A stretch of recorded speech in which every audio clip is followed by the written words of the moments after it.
അഥർവിന്റെ രണ്ടാം വിവാഹമാണെങ്കിൽ പോലും മാധവന്റെ സഹോദരങ്ങളോടൊക്കെ അവർ വിവാഹ കാര്യത്തെപ്പറ്റി പറഞ്ഞിരുന്നു. അവന്റെ ജീവിതത്തിൽ മുൻപ് നടന്ന സംഭവങ്ങളെല്ലാം അറിയാവുന്നതുകൊണ്ട് ബന്ധുക്കളെല്ലാവരും അവന്റെ വിവാഹത്തിന് പൂർണ്ണ സമ്മതമാണ് മൂളിയത്.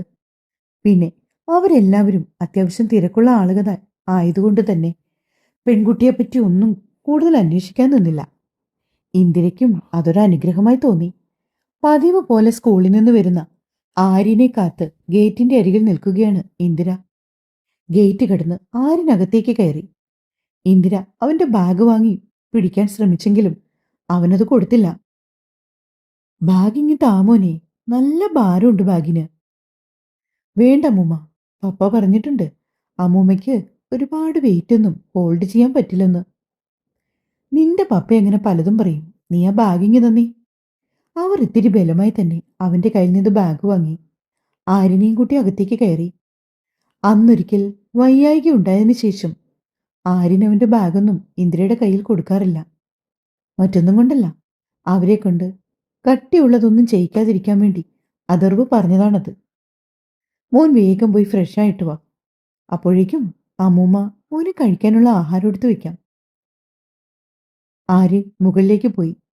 സാധാരണ വൈകുന്നേരം ആര്യൻ വരുമ്പോൾ പാൻകേക്കാണ് കഴിക്കാറ്. പാൻകേക്കിന് മുകളിൽ ഹണി ഒഴിച്ചു കൊടുത്താൽ അവനത് വളരെ ഇഷ്ടമാണ്. ഇന്ദിര അതുണ്ടാക്കാനായി അടുക്കളയിലേക്ക് നടന്നു. തയ്യാറാക്കി വെച്ച ബാറ്റർ പാനിലേക്ക് ഒഴിച്ച് അവനു വേണ്ടി പാൻകേക്ക് തയ്യാറാക്കി. മുകളിൽ ഹണിയൊക്കെ തൂകി അവർ ടേബിളിലേക്ക് കൊണ്ടുവച്ചു. കൃത്യമായി അതേ സമയം തന്നെ ആര്യൻ താഴേക്ക് ഇറങ്ങി വന്നു. മോൻ ഇത് കഴിക്കൂട്ടോ, അമ്മുമ്മ അപ്പോഴേക്കും പോയി മോന് കുടിക്കാനുള്ള പാലെടുത്തിട്ട് വരാം. ഇന്ദിര അടുക്കളയിലേക്ക് പോയി തിളപ്പിച്ച പാല് ചെറുതായി തണുപ്പിച്ച് അവന്റെ അരികിൽ കൊണ്ടുവച്ചു. ടേബിളിൽ അവനൊപ്പം ഇരിക്കുവാണ് ഇന്ദിര. അമ്മുമ്മ എന്താ എന്നെ ഇങ്ങനെ നോക്കുന്നത്? ഇന്ദിര അവനെ തന്നെ നോക്കിക്കൊണ്ടിരിക്കുന്നത് കാണുകെ ആര്യൻ ചോദിച്ചു. ഒന്നുമില്ല അമ്മുമ്മ, മോനെ വെറുതെ നോക്കിയതാ. ആര്യൻ കഴിച്ച് കഴിയാറായപ്പോൾ ഇന്ദിര പതിയെ അവനെ നോക്കി. മറ്റൊന്നും കണ്ടല്ല, ആഹാരം കഴിച്ചുകൊണ്ടിരിക്കുമ്പോൾ അവൻ ഇഷ്ടമില്ലാത്ത എന്തെങ്കിലും കാര്യങ്ങൾ അവനോട് പറയുകയോ മറ്റോ ചെയ്താൽ അവൻ ദേഷ്യപ്പെടും. ആഹാരം പാതി വഴിയിലിട്ടിട്ട് പോയിക്കളയും. സത്യം പറഞ്ഞാൽ ഇങ്ങനൊരു ദേഷ്യം അഥർവിനില്ല. അതെല്ലാം ജ്യോതിയുടെ ക്യാരക്ടറാണ്. ജ്യോതി അഥർവിന്റെ ആദ്യ ഭാര്യയാണ്. 27 വയസ്സായെന്ന് പറഞ്ഞ് ആദ്യ വിവാഹം അഥർവിനെ നിർബന്ധിച്ചായിരുന്നു കഴിപ്പിച്ചത്. അന്ന് അവന്റെ ജാതകത്തിലുണ്ടായിരുന്നു 27 വയസ്സിന് മുൻപ് കല്യാണം കഴിച്ചില്ലെങ്കിൽ പിന്നെ അവന്റെ ജീവിതത്തിൽ ഒരു വിവാഹയോഗമേ ഉണ്ടാവില്ലെന്ന്. അന്നൊരു ജോത്സ്യന്റെ വാക്ക് വിശ്വസിച്ച് അങ്ങനെ ചെയ്തതില് ഇന്നിപ്പോൾ ഒരുപാട് ഖേദിക്കുന്നുണ്ടവർ. പക്ഷെ പറഞ്ഞിട്ടെന്താ കാര്യം? തലവരെയെന്നൊന്നുണ്ടല്ലോ, അത് മാറ്റി എഴുതാൻ ആർക്കും പറ്റില്ല. ഇന്ദിര ഒരു ദീർഘനിശ്വാസത്തോടെ ഓർത്തെടുത്തു. പക്ഷെ അവർക്കിപ്പോ വല്ലാത്തൊരു ആത്മവിശ്വാസമുണ്ട്. ഉറപ്പായും ശ്രീനന്ദിയെ അഥർവ് സ്നേഹിക്കുമെന്ന്. അതെന്തുകൊണ്ടാണെന്ന് അവർക്കറിയില്ല. പക്ഷെ അവരുടെ മനസ്സ് സദാനേരവും അങ്ങനെ മന്ത്രിക്കുന്നുണ്ടായിരുന്നു. ആര്യൻകുട്ട, അമ്മൂമ്മ മോനോടൊരു കാര്യം പറയട്ടെ? അവൻ ചോദ്യഭാവത്തിൽ അവരെ നോക്കി. വേറൊന്നുമല്ല, മോന്റെ ഫ്രണ്ട്സിനൊക്കെ മമ്മിയില്ലേ? ഉണ്ടല്ലോ. എന്റെ എല്ലാ ഫ്രണ്ട്സിനും മമ്മിയുണ്ട്. അവരെന്നോട് ചോദിക്കും എന്റെ മമ്മി എവിടെ പോയിന്ന്. ഞാൻ പറയും എന്റെ മമ്മി അങ്ങ് ദൂരെയാണെന്ന്, നെക്സ്റ്റ് വെക്കേഷനേ വരൂന്ന്. ആണോ? എങ്കിലേ മോന്റെ മമ്മി വരാൻ പോവാട്ടോ. ആര് പറഞ്ഞു? പപ്പ എന്നോടൊന്നും പറഞ്ഞില്ലല്ലോ. പപ്പ പറയും മോനോട്. ഇനി കുറച്ച് ദിവസങ്ങൾ കൂടി കഴിയുമ്പോഴേ ഈ വീട്ടിൽ മോന്റെ മമ്മിയും വരും. അപ്പൊ മോനെ മമ്മിയോട് കുറുമ്പൊന്നും കാട്ടാതെ സ്നേഹത്തോടെ നിൽക്കണേ. ഇന്ദിര പറയുന്ന കാര്യങ്ങൾ പൂർണ്ണമായി മനസ്സിലായില്ലെങ്കിലും തന്റെ മമ്മി വരുമെന്ന കാര്യം മാത്രം ആര്യന് വ്യക്തമായി മനസ്സിലായി. അവൻ തലകുലുക്കിക്കൊണ്ട് മുകളിലെ റൂമിലേക്ക് പോയി. അന്ന് വൈകുന്നേരം അഥർവ് വന്നപ്പോൾ അവനെ അഭിമുഖീകരിക്കാൻ ഇന്ദിരയ്ക്ക് വല്ലാത്ത പ്രയാസം ഉണ്ടായിരുന്നു. അവൻ വിവാഹകാര്യത്തെപ്പറ്റി ഒന്നും തന്നെ അവരോട് സംസാരിച്ചില്ല. മാത്രമല്ല പഴയതുപോലെ തന്നെ ഇടപെടുകയും ചെയ്തു. ഇന്ദിരയ്ക്ക് മനസ്സിൽ വല്ലാത്തൊരു കുറ്റബോധം തോന്നി. എന്തൊക്കെ പറഞ്ഞാലും അവനോട് മുഴുവൻ കാര്യങ്ങളും പറയാതെയാണ് ഈ വിവാഹം നടത്തുന്നത്. ശ്രീനന്ദയെ കാണുമ്പോൾ ഉറപ്പായി ഒരു പൊട്ടിത്തെറി ഉണ്ടാകും. അതിനെ എങ്ങനെ അഭിമുഖീകരിക്കണമെന്ന് അവർ മനസ്സിനെ പാകപ്പെടുത്തിക്കൊണ്ടിരുന്നു. ആഹാരം കഴിക്കാനിരുന്നവന്റെ അടുത്തേക്ക് അല്പം പേടിയോടെ ചെന്നു നിന്ന് ഇന്ദിര. അവനൊന്ന് നോക്കിയതേ ഉള്ളവരെ. മോനെ, വിവാഹത്തിനുള്ള വസ്ത്രങ്ങൾ എടുക്കണ്ടേ? അവനൊന്നും മിണ്ടിയില്ല. അമ്മേ നോക്ക്, ഇതെന്റെ രണ്ടാമത്തെ വിവാഹമാണ്. വലിയ ആർഭാടങ്ങളൊന്നും വേണ്ട. ഒരു സാധാരണ ഷർട്ടും മുണ്ടും മാത്രം മതി. പിന്നെ അധികം ആളുകളും വേണ്ട. മോനെ, നീ ആ കുട്ടിയെപ്പറ്റിയൊന്നും ചോദിച്ചില്ലല്ലോ. അമ്മ ആരെ കണ്ടുപിടിച്ചാലും വിവാഹം കഴിച്ചോളാന്ന് ഞാൻ ഉറപ്പ് തന്നതല്ലേ. പിന്നെയും ഞാനെന്തിനാണ് അതേപ്പറ്റി വീണ്ടും ചോദിക്കുന്നത്? അതർവ് ചോദിച്ചപ്പോ ഇന്ദിര ഉത്തരമില്ലാതെ നിന്നുപോയി. അവൻ പെട്ടെന്ന് തന്നെ കഴിച്ചെഴുന്നേറ്റ് മുകളിലെ മുറിയിലേക്ക് പോയി. ഇനി ഒരു ദിവസം കൂടി, നാളെ വീട്ടിലേക്ക് ഒരു പെണ്ണ് വന്ന് കയറും. ഇന്ദിരയ്ക്ക് മനസ്സിന് വല്ലാത്ത ഭയം തോന്നുന്നുണ്ടായിരുന്നു. അതർവ് നാളെ എങ്ങനെയാകും പെരുമാറുക എന്നതാണ് അവരുടെ ഓർമ്മ. അവർ അതേപ്പറ്റി മാധവനോടും പറഞ്ഞു. നീ ഈ അവസാന നിമിഷം അതേപ്പറ്റി ആലോചിച്ചിട്ട് കാര്യമുണ്ടോ? എന്നാലും എനിക്ക് മനസ്സിന് വല്ലാത്തൊരു ഭയം തോന്നുന്നു മാധവേട്ട. ഹിതമില്ലാത്തതെന്തോ സംഭവിക്കാൻ പോകുന്നുവെന്ന് എന്റെ മനസ്സ് പറയും പോലെ. അല്പം ഭയത്തോടെ ഇന്ദിര പറഞ്ഞു നിർത്തിയതും മാധവൻ അവരെ രൂക്ഷമായി നോക്കി. ഇനി ഇത് ഓർത്ത് ആദ്യ പിടിപ്പിച്ച് നീ വേറെ അസുഖമൊന്നും വരുത്തി വെക്കില്ലേ. അവരൊന്നും മിണ്ടാതെ അയാൾക്കരികിലേക്ക് കിടന്നു. പതിവ് പോലെ രാവിലെ തന്നെ ശ്രീനന്ദി എഴുന്നേറ്റു. ഇന്ന് തന്റെ വിവാഹമാണ്. തലേന്ന് രാത്രി ഉറങ്ങാതിരുന്ന് കരഞ്ഞതിന്റെ പ്രതിഫലനം എന്നോണം അവളുടെ കണ്ണുകൾ ചുവന്നു വീർത്തിരുന്നു. മുഖത്താകമാനം ഒരു ചുവപ്പാണ്. കവളിണകൾ ചുവന്നു തുടുത്തു നിന്നു. 2 ദിവസം മുമ്പ് അമ്മായി ഒരു സെറ്റ് സാരിയും ബ്ലൗസും കൊണ്ട് തന്നു, വിവാഹത്തിന് ഉടുക്കാനെന്നും പറഞ്ഞ്. ഇന്ന് വരെ സാരി ചുറ്റിയിട്ടില്ല. റൂമിലെ മേശയുടെ പുറത്തേക്കാണ് ആ കവർ വെച്ചത്. ഒരു സാരിയും ബ്ലൗസും കയ്യിൽ പിടിച്ച് എന്ത് ചെയ്യണോന്നറിയാതെ നിൽക്കുവാണ് ശ്രീനന്ദ. അവൾക്ക് കണ്ണ് നിറഞ്ഞു വരുന്നുണ്ടായിരുന്നു. ഇത് തനിക്ക് ഉടുക്കാൻ അറിയില്ല, ഒന്ന് സഹായിക്കാമോന്ന് അമ്മായിയോടോ സംഗീതയോടോ ചോദിക്കാനുള്ള സ്വാതന്ത്ര്യം പോലും അവൾക്ക് ആ വീട്ടിലില്ല. അവളുടെ മനസ്സറിഞ്ഞെന്നതുപോലെ തൊട്ടപ്പുറത്തെ വീട്ടിലെ സുനിത അവളെ അന്വേഷിച്ച് അവിടേക്ക് വന്നതും അതേ സമയം തന്നെയാണ്. സിന്ധു ശ്രീനന്ദയോട് ചെയ്യുന്ന ക്രൂരതകളെല്ലാം സുനിതയ്ക്ക് നന്നായി അറിയാം. തളർവാദം വന്ന ഒരു ഭർത്താവും ഒരു മകളും മാത്രമാണ് അവർക്കുള്ളത്. അവരുടെ ജീവിതം കഴിഞ്ഞു പോകുന്നതും അയൽ വീടുകളിലും മറ്റും സുനിത തുണി അലക്കിയും പാത്രം കഴുകിയും കിട്ടുന്ന പണത്തിനാണ്. സിന്ധു മുൻപ് അവരോട് പറഞ്ഞിരുന്നു ഇന്ന് ശ്രീനന്ദയുടെ വിവാഹമാണെന്ന്. അതുകൊണ്ട് തന്നെ കാര്യങ്ങൾ എവിടം വരെയായി എന്നറിയാൻ വേണ്ടിയാണ് സുനിത അവിടേക്ക് വന്നത്. അങ്ങ് അടുക്കള വാതിൽ വഴി അകത്തേക്ക് കയറിയപ്പോൾ സിന്ധു മക്കളും ഒരുങ്ങുന്നത് കണ്ടു. ശ്രീനന്ദ എവിടെ? ആ പെണ്ണ് മുകളിലെങ്ങാനും കാണും. ഞാനൊന്നും തിരക്കില്ല അവളെ. സിന്ധു അത് പറഞ്ഞതും സുനിത വേഗം തന്നെ ശ്രീനന്ദയുടെ മുറിയിലേക്ക് പോയി. കുറച്ചു നേരം വാതിൽ തട്ടിയതിനു ശേഷമാണ് ശ്രീനന്ദ വന്ന് വാതിൽ തുറന്നത്. എന്താ മോളെ, നിന്റെ മുഖമൊക്കെ എന്താ ഇങ്ങനെ ഇരിക്കുന്നേ? സിന്ധു നിന്നെ അടിച്ചോ? ഇല്ല. പിന്നെ നീ കരഞ്ഞോ?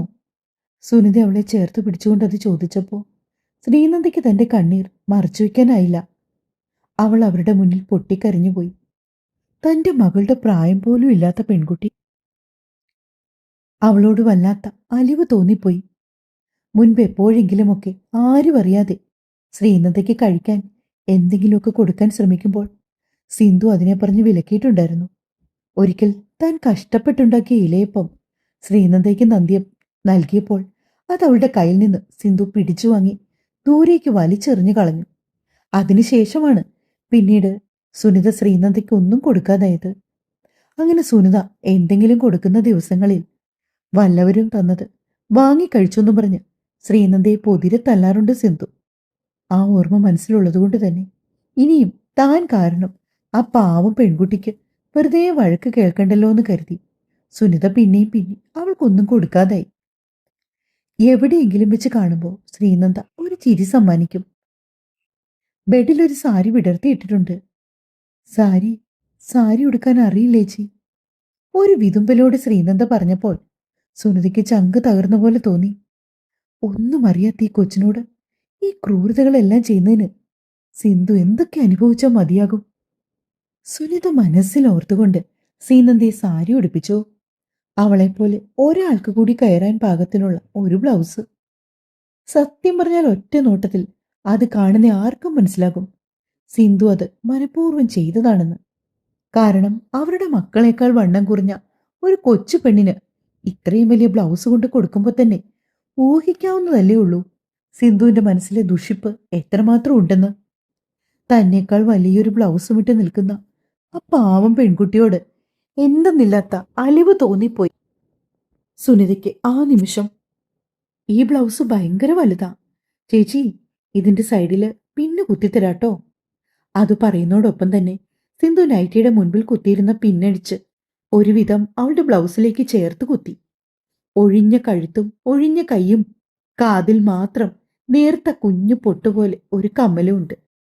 അവിടെ ആ നിൽപ്പും മുഖഭാവവും കരഞ്ഞു കലങ്ങിയ കണ്ണുകളും സുനിതയ്ക്ക് വല്ലാത്ത വിഷമം തോന്നി. ഈശ്വര, ഇതിന് മാത്രമൊക്കെ അനുഭവിക്കാൻ ആ കുട്ടി കഴിഞ്ഞ ജന്മം എന്ത് പാപമാണ് ചെയ്തത്?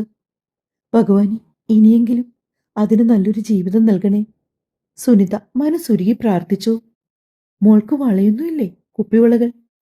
സുനിത ചോദിച്ചു കഴിഞ്ഞ ശേഷമാണ് ഓർത്തത് സിന്ധു എന്തെങ്കിലും വാങ്ങി നൽകിയാലല്ലേ അവളുടെ കയ്യിൽ കാണുകയുള്ളൂന്ന്. സ്മൃതിയുടെ എന്തെങ്കിലും സാധനങ്ങളൊക്കെ ഉണ്ടാക്കും. ഞാനതൊക്കെ പോയി എടുത്തിട്ട് വേഗം വരാം. എങ്ങനാ ഇതുപോലെ ഒഴിഞ്ഞ കയ്യും കഴുത്തുമായി പോകുന്നത്? കാര്യം സിന്ധു ചേച്ചിക്ക് നിന്നെ വേണ്ടെന്ന് പറഞ്ഞാൽ പോലും അവർ ഇത്രയും മനസാക്ഷിയില്ലാതെ പെരുമാറൂന്ന് ഞാൻ കരുതിയില്ല മോളെ. ശ്രീനന്ദയേക്കാൾ അല്പം കൂടി വണ്ണമൊക്കെയുണ്ട് സുനിതയുടെ മകൾക്ക്. ശ്രീയേക്കാൾ മൂത്തതാണ് ആ കുട്ടി. ശ്രീനന്ദ തീരെ മെലിഞ്ഞിട്ടാണ്, നല്ല വെളുത്തിട്ടാണ്, ഐശ്വര്യമുള്ള മുഖം. പക്ഷേ മുഖത്ത് എപ്പോഴും ഒരു വിഷാദഭാവമാണ്. കണ്ണുകൾ അങ്ങനെ കലങ്ങിയിരിക്കും. ഒരുപക്ഷേ അവളുടെ മനസ്സിലെ വിഷമം മുഖത്തെടുത്തറിയുന്നത് കൊണ്ടാവും അതൊക്കെ. സുനിത താഴേക്ക് പോയി.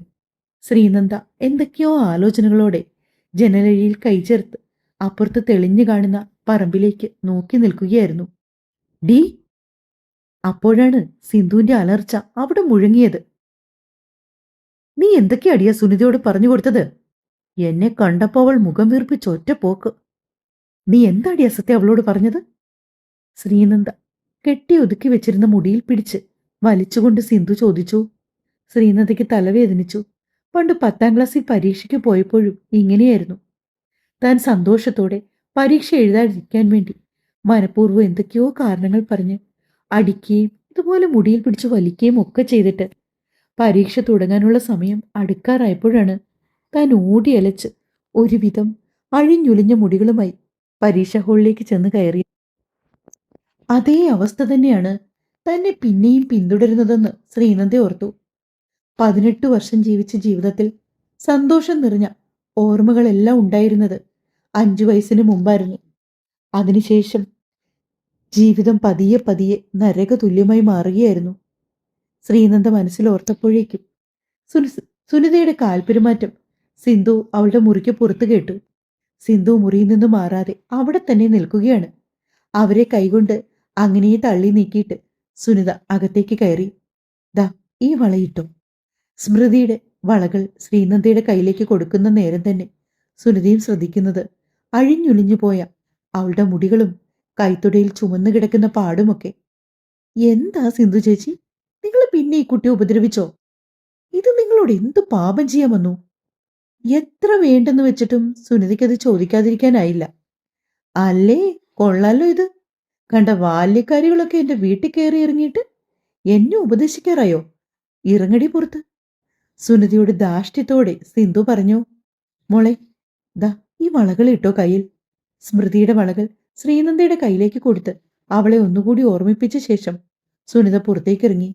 ആ സമയം അവരുടെ കണ്ണുകൾ നിറഞ്ഞുപോയി. അത് സിന്ധു അങ്ങനെ പറഞ്ഞതുകൊണ്ടല്ല. അതൊന്നും മുഖവലിക്ക് പോലും സുനിത എടുത്തിട്ടുണ്ടായിരുന്നില്ല. പക്ഷെ ശ്രീനന്ദ, അവളുടെ മനസ്സിലിപ്പോ എന്താകും?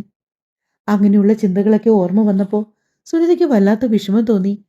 ഈശ്വര, ഇനി ഒരു കാലത്തും ഒരു പെൺകുട്ടികൾക്കും ഇങ്ങനെയൊരു ഗതി കൊടുക്കരുതേ എന്ന് അവർ മനോ ഉരുകി പ്രാർത്ഥിച്ചു.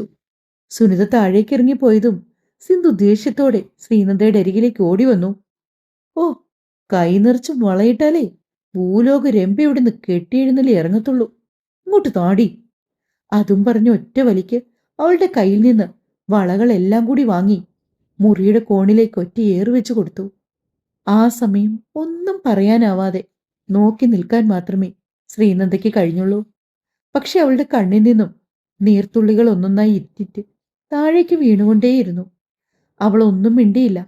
അല്പനേരത്തിന് ശേഷം സിന്ധു മുറിവിട്ടിറങ്ങിപ്പോയതും സജീവൻ അകത്തേക്ക് കയറി വന്നു.